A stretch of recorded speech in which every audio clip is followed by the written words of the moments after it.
La colère est comme un poison, silencieuse, mais dévastatrice.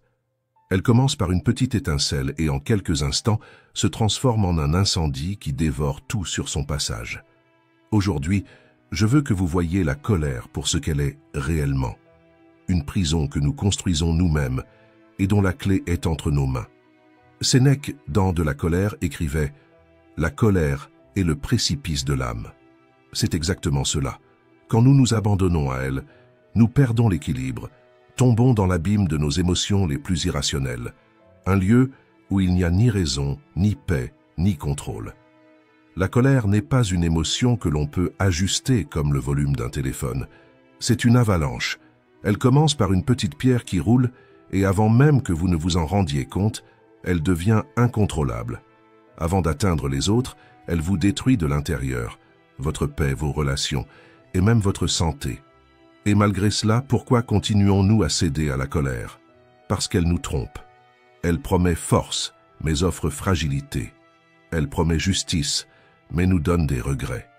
Quelque part en nous subsiste cet instinct primitif du œil pour œil, dent pour dent, un mécanisme de survie utile autrefois, mais qui aujourd'hui nous rend esclaves d'émotions hors de contrôle.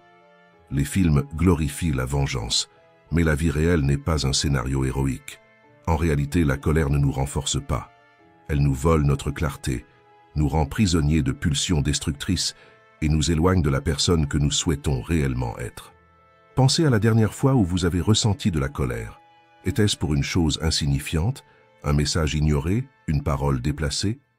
La colère naît souvent de ces petites histoires que nous construisons dans notre esprit. Il ne me respecte pas. Elle ne se soucie pas de moi. Nous nous enfermons dans ces récits et la flamme de l'indignation grandit. Mais voici le paradoxe. Plus nous cédons à la colère, plus nous perdons le contrôle. Et la liberté, celle que nous cherchons tous, dépend exactement de l'inverse. Comme Platon l'a dit, celui qui maîtrise ses émotions est véritablement libre. Et Sénèque renforce cette idée. La liberté n'existe que lorsque nous contrôlons nos passions. Réfléchissez. Combien de fois avez-vous dit ou fait quelque chose sous l'effet de la colère pour ensuite le regretter? Combien de moments heureux ont été gâchés? Combien de relations abîmées? La colère ne prévient pas avant de détruire. Elle consume les amitiés, les rêves et même les personnes que nous aimons le plus. Mais il y a de l'espoir. La colère n'est pas invincible. C'est une étincelle que l'on peut éteindre avant qu'elle ne devienne un incendie. Le premier pas est de la reconnaître. Lorsque vous sentez cette chaleur monter, faites une pause. Demandez-vous, pourquoi suis-je réellement en colère? Cela en vaut-il la peine? La plupart du temps, vous réaliserez que non. Porter la colère, c'est comme porter un sac à dos rempli de pierres, un poids qui vole votre énergie, votre paix et votre bien-être. Laisser ce poids derrière soi est un acte de courage. C'est se dire, je ne serai pas esclave d'émotions qui ne me servent pas. Comme l'a écrit Sénèque, la colère est une fièvre de l'âme, intense mais passagère. Et c'est à vous de choisir, alimenter la flamme ou la laisser s'éteindre. Aujourd'hui, je vous invite à vous libérer de ce poison, à échanger la colère contre la sérénité et à découvrir le pouvoir de la paix intérieure. Et pour cela, je souhaite partager avec vous les stratégies de Sénèque qui transformeront votre relation avec la colère. Êtes-vous prêt à franchir cette étape? Allons-y ensemble. Conscience. Le premier pas pour désamorcer la colère. La colère est comme un feu qui dévore tout autour de vous, mais surtout, elle vous consume de l'intérieur. Chaque parole blessante, chaque attitude offensive que vous gardez en vous est un poids qui vous enfonce un peu plus. Comme le disait Sénèque, il vaut mieux soigner la blessure que s'en venger. Autrement dit, il est préférable de chercher à s'apaiser plutôt que de se laisser emporter par la vengeance. Ne laissez pas la colère dicter qui vous êtes. Libérez-vous-en. Réfléchissez. Qu'obtenez-vous vraiment en vous accrochant à la colère? Au départ, elle peut sembler juste, même protectrice. Mais avec le temps, elle cesse d'être une défense et devient une prison. Vous revivez les offenses, répétez dans votre tête des réponses que vous ne donnerez jamais et imaginez des représailles qui n'auront pas lieu. Pendant ce temps, le motif initial s'efface, mais la douleur, elle, persiste. Combien d'histoires avons-nous vues ainsi? des frères qui ne se parlent plus, des amis qui s'éloignent, des familles divisées par des rancunes que personne n'arrive même à nommer. Et à la fin, qui porte ce fardeau? Pas l'autre. C'est vous. La colère est un poison que vous avalez en espérant que l'autre en souffre. Mais celui qui tombe malade, c'est toujours vous. Maintenant, pensez aux irritations quotidiennes. Le voisin bruyant, le conducteur imprudent, le collègue insupportable. Pourquoi ces choses vous atteignent-elles autant? Ce n'est pas l'acte en lui-même, mais l'histoire que vous vous racontez à son sujet. Une queue de poisson sur la route semble être un manque de respect. Le collègue envahissant ressemble à une atteinte à votre valeur. Mais cette narration est la vôtre, pas celle des faits. Reconnaître cela est libérateur. La colère naît en vous, et c'est vous qui avez le pouvoir de l'éteindre. Chaque situation irritante peut devenir un terrain d'entraînement pour votre patience, une marche vers votre résilience. C'est dans ces moments que vous choisissez entre réagir ou grandir. Rappelez-vous, maîtriser vos émotions est un acte de force et non de faiblesse. La véritable liberté réside dans le fait de ne céder à personne le contrôle de ce que vous êtes. La colère peut sembler puissante, mais la véritable force réside dans l'autocontrôle. Soyez invincible, non pas par l'attaque, mais par la paix que vous construisez en vous-même. Réévaluez l'histoire que vous vous racontez. Respirez profondément. Avant de réagir, posez-vous cette question. Cela mérite-t-il vraiment de voler ma paix? C'est un choix simple, mais puissant, qui peut tout changer. Comme nous l'enseigne Sénèque, les défis sont souvent moins importants qu'ils ne le paraissent lorsque nous les voyons à travers une autre lentille, une lentille de sagesse et de perspective. Quand quelque chose vous irrite, retenez votre réaction automatique et demandez-vous « Cela comptera-t-il encore demain? Dans une semaine? Dans un an ?» Imaginez la scène. Vous êtes plongé dans un travail important, mais votre téléphone ne cesse de vibrer avec des notifications insistantes qui perturbent votre concentration. La frustration monte, mais avant de répondre sèchement ou de vous énerver, interrogez-vous. Cet échange de messages vaut-il mon énergie? Résoudra-t-il quelque chose ou me rendra-t-il simplement plus irrité? Respirez. Choisissez le calme. Combien de fois avez-vous passé des heures, voire des jours, à ressasser des situations qui, au final, étaient insignifiantes? Combien de fois avez-vous sacrifié votre paix pour des choses qui n'en valaient pas la peine? Ce n'est pas une faiblesse, c'est une habitude, mais une habitude que vous pouvez changer dès maintenant. Réévaluez, redéfinissez. La psychologie nous enseigne que réinterpréter les situations, une technique appelée réévaluation cognitive, peut transformer des émotions négatives en neutralité, voire en apprentissage. C'est simple, lorsque quelque chose vous déstabilise, faites une pause. Prenez du recul. Demandez-vous, cette situation mérite-t-elle mon énergie? La plupart du temps, la réponse sera non. Prenez l'exemple du trafic. Quelqu'un vous coupe brusquement la route et votre réflexe immédiat est de vous énerver. Mais si vous vous arrêtez un instant pour penser, cette personne traverse peut-être une urgence. Cela vaut-il la peine de gâcher mon humeur pour ça? Ce moment de réflexion peut sauver votre journée. C'est un petit choix, mais il a un impact énorme. Protéger votre paix est un acte de force. Ne gaspillez pas votre énergie sur ce qui n'a pas d'importance. Comme nous le rappelle Sénèque, la véritable sagesse réside dans le fait de savoir où investir notre attention. Faites le bon choix. Une grande partie de ce qui vous perturbe aujourd'hui sera insignifiante demain, et la paix que vous protégez maintenant sera votre plus grande victoire. Renforcez-vous avec la raison, votre meilleure armure. La colère est un ennemi silencieux qui vous vole votre contrôle et vous éloigne de ce qui fait de vous un être véritablement humain. Pour Sénèque, elle n'est pas une simple émotion passagère. Elle représente une abdication de votre maîtrise de vous-même. Lorsque vous cédez à la colère, vous cessez d'être le maître de votre esprit et vous vous réduisez à l'instinct, comme un animal prisonnier de ses impulsions. Mais vous êtes bien plus que cela. Vous êtes guidé par la raison, et c'est elle qui doit devenir votre armure la plus forte. La colère mène au chaos, tandis que la raison vous élève vers la clarté et la vertu. Pour Sénèque, il ne suffit pas de contenir la colère, il faut l'éliminer comme on retire le poison d'un puits. Il nous invite à penser comme une légion romaine. La victoire ne réside pas dans la force brute, mais dans la discipline et la stratégie. Le véritable pouvoir ne consiste pas à dominer les autres, mais à se conquérir soi-même. Ne vous laissez pas berner par des idées qui glorifient la colère comme un carburant utile. Elle n'est pas votre allié. La véritable force naît de la sérénité, jamais du chaos. Imaginez un guerrier qui, au lieu d'attaquer, protège. Sa force réside dans sa tranquillité inébranlable, dans sa capacité à ne pas répondre au chaos par davantage de chaos. C'est la force du stoïcien. Une main ferme qui guide et non un poing qui frappe. Choisir la raison, c'est choisir l'harmonie, c'est se reconnecter à ce qu'il y a de plus pur et de plus élevé en vous. La colère brise votre lien avec le cosmos, tandis que la raison vous ramène à votre essence. Surmonter la colère ne signifie pas réprimer qui vous êtes, mais polir ce que vous avez de meilleur. Il ne s'agit pas d'effacer vos émotions, mais de transformer ce qui vous affaiblit en une force qui vous élève. Cette bataille intérieure est la plus difficile de toutes, mais aussi la plus cruciale. Chaque fois que vous choisissez la raison plutôt que l'explosion impulsive, vous vous libérez. Vous bâtissez la paix intérieure, cette véritable liberté. Rappelez-vous, la colère n'est pas un signe de force, c'est un signe de faiblesse. La véritable force réside en celui qui choisit la sérénité, en celui qui maîtrise ses propres émotions et vit en harmonie avec la raison. C'est là que se trouve le chemin vers la liberté, la vertu et la paix que personne ne peut vous enlever. Pratiquez le pardon. Libérez votre âme. Lorsque quelqu'un vous traite mal, respirez. Avant de réagir, posez-vous cette question. Est-il possible qu'un jour, j'ai moi aussi agi de cette manière?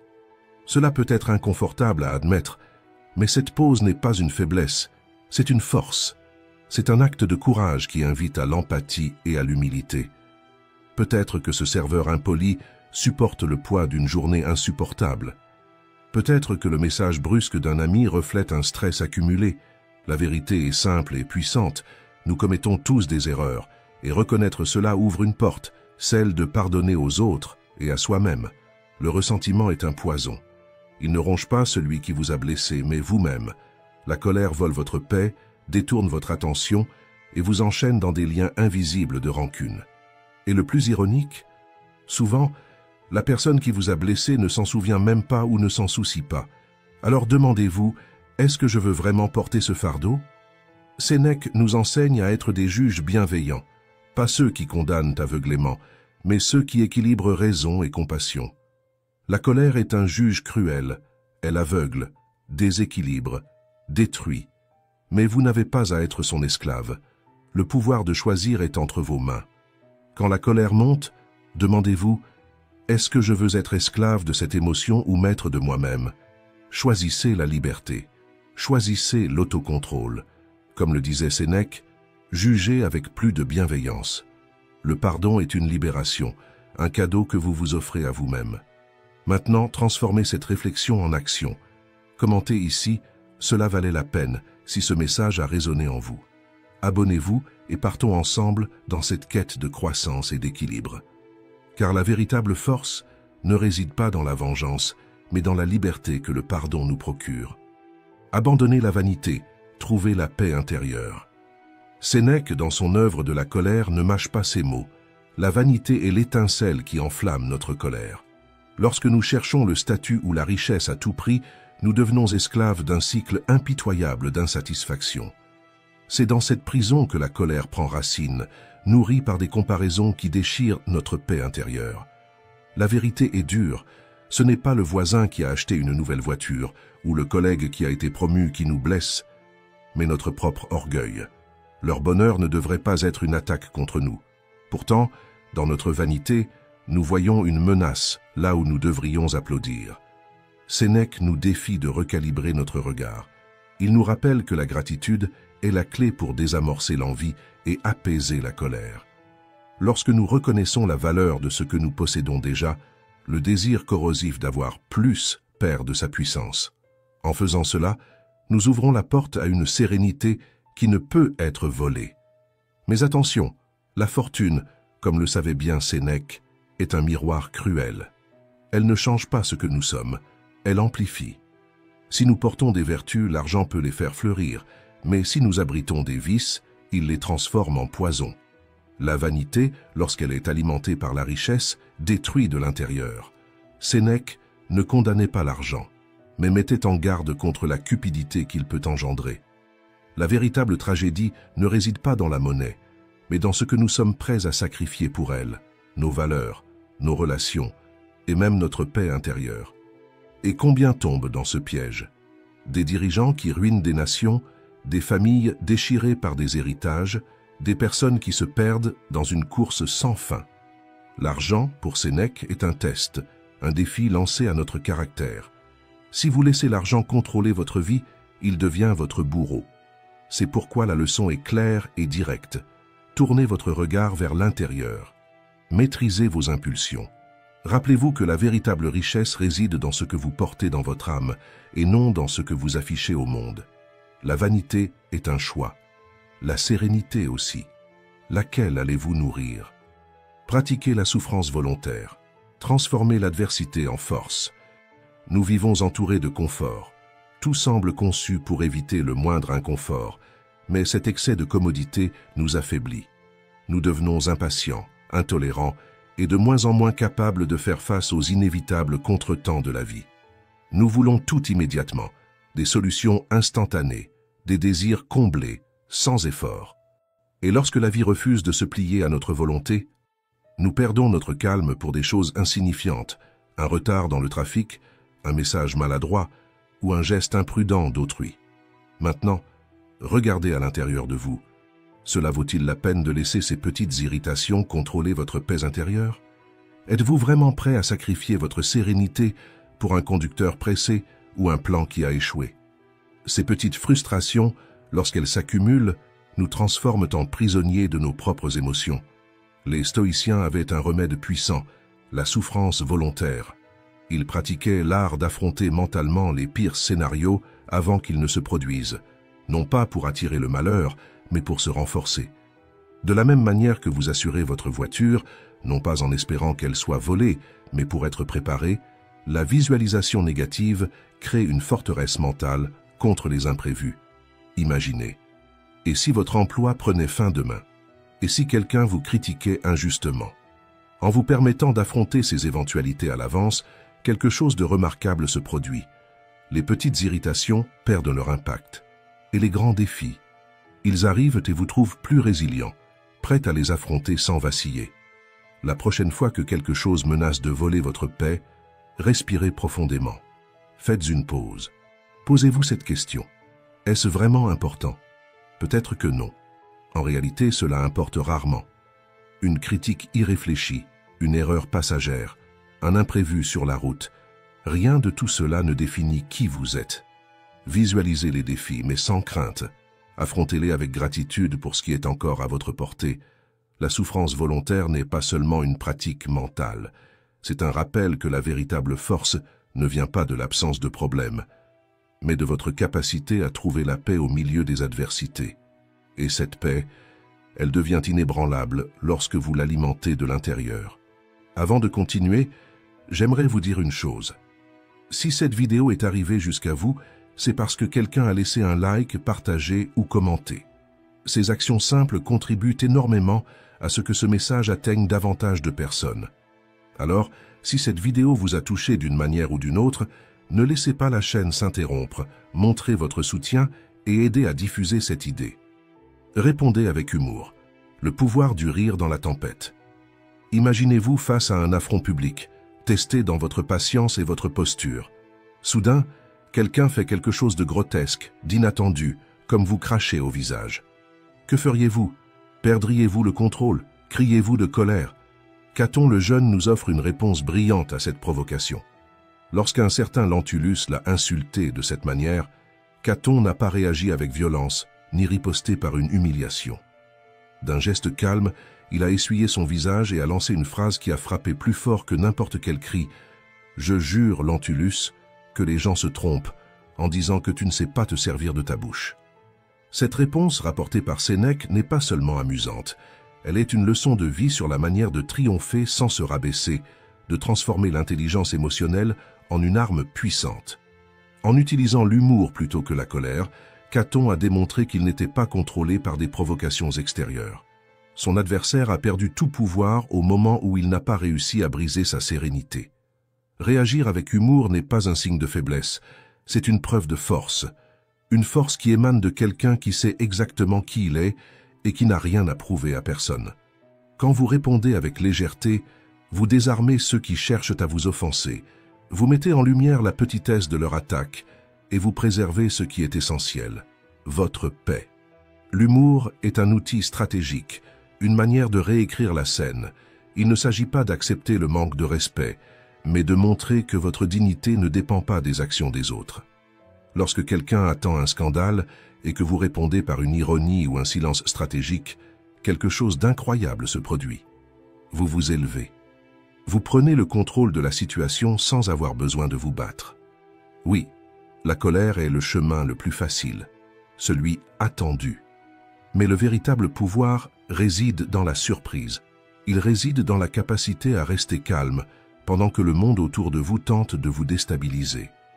Il réside dans votre capacité à transformer une tempête en quelque chose de petit, d'inoffensif. Car, au final, celui qui rit est celui qui gagne, et celui qui garde son calme est celui qui détient vraiment le pouvoir. Acceptez que les émotions passent. Le temps est votre allié. La colère est une tempête qui aveugle et détruit. Quand elle surgit, vous sentez votre cœur s'accélérer, votre sang bouillir, le monde tourner hors de contrôle. Mais rappelez-vous, aucune tempête ne dure éternellement.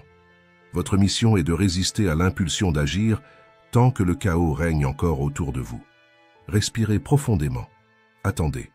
Laissez la poussière retomber avant de prendre une décision.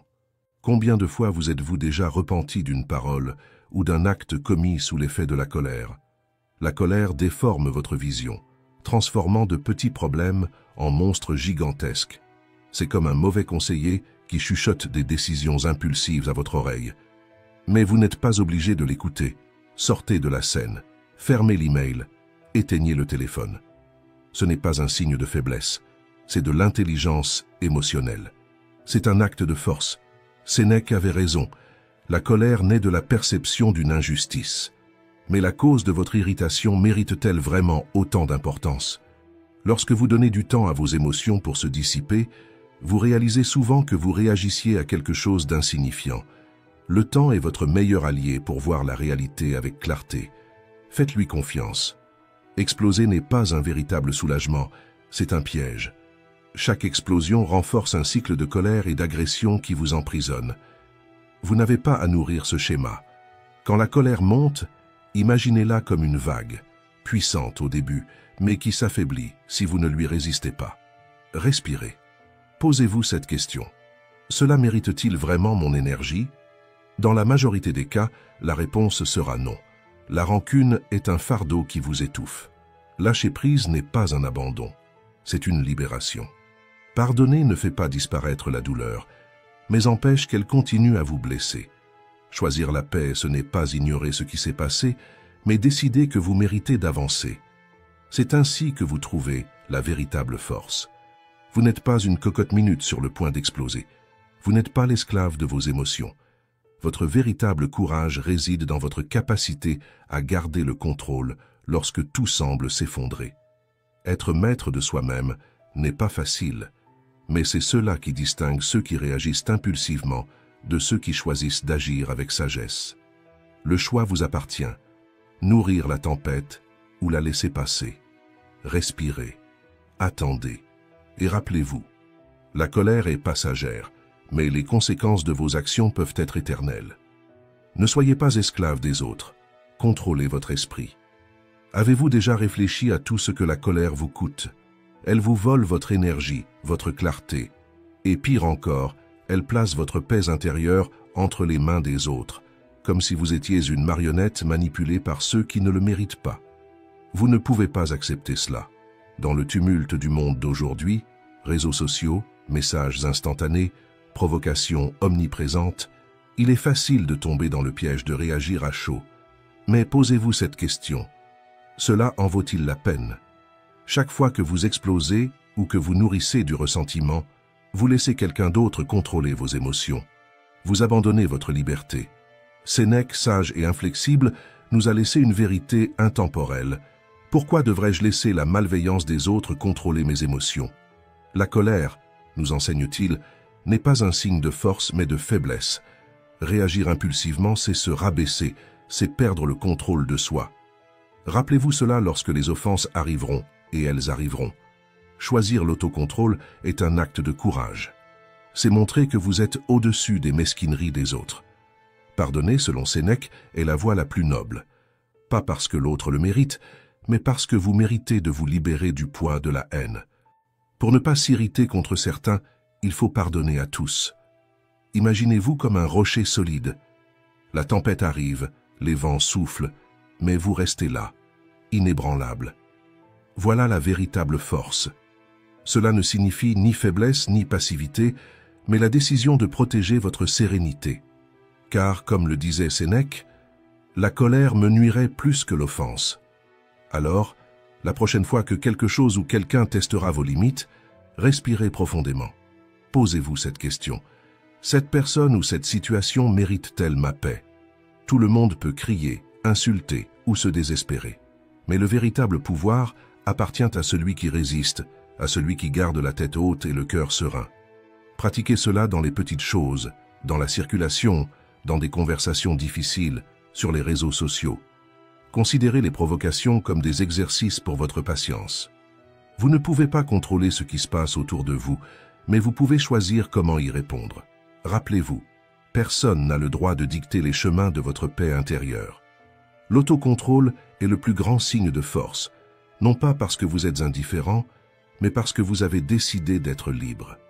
Maîtriser soi-même est le plus grand pouvoir que vous puissiez acquérir, et il est à votre portée, ici et maintenant. Merci d'avoir regardé.